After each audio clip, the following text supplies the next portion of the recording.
Hi, I'm Korey, Keeley Food Specialist, and today I have some fun tips for you with your local strawberries. We wait year-round for the fresh flavor of local berries, and they are here. So what I want you to do is go picking with your family, go on your own, get out in the fields, get lots of them, and don't be afraid to get extra. You can share them with your neighbors, you can enjoy them yourself, and you can store them for later use, and I'm going to show you how. So what you're looking for is a big basket of beautiful local berries. They only come once a year. You can see that they look different. They're all oddly shaped. They are unique. Each one has a different flavor, but what you can be guaranteed is they're sweet and juicy. They are quite delicate, so you do need to know how to handle them. So when you get them home, you're going to be taking your basket just like this. You're going to check it before you buy it. You're going to check the bottom of the basket to check that there are no stains on the basket. If there are stains, it means that maybe it wasn't handled properly and you may have some berries on the bottom that have been crushed. If that happens, don't panic, but what you do want to do is go through the basket and take out any berries that have been crushed, because they will begin to influence the ones around them. So what we're going to do is you're going to store these on the counter if possible, if not in the refrigerator.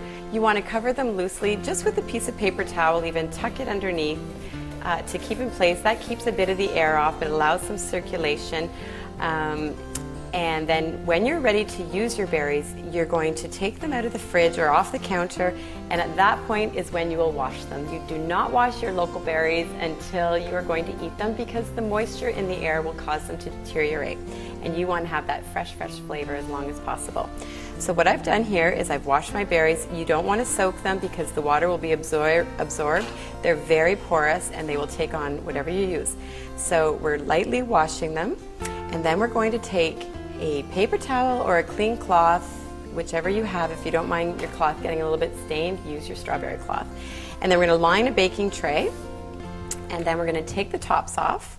If you're using them right away, then just get them into your favorite recipe, but what I'm doing here is getting them prepared for future use. So I'm hulling the berry, which means just to take off the green stem, and you don't want to take too much, so you can just pull and see what's left, and then maybe cut that little green nib off. Okay, this is a fun job for everybody, and you can set up a production line. I remember doing this with my mom, and we'd just buy barrels and barrels and bushels of berries, and then we'd all work together, make pies, make jam, and there's so many great sites out there. So our berries are ready to be prepared, they're dried, and now at this point we can take this tray and pop it right into the freezer, because we're going to be freezing these for a future date. You want to leave them in just long enough so that they won't smush together in the freezer.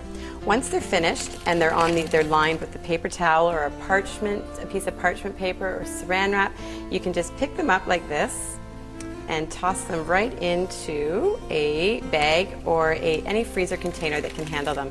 And because they'll be frozen, you don't have to worry about them being quite so delicate. And then you're going to put this into the freezer to enjoy at a future date.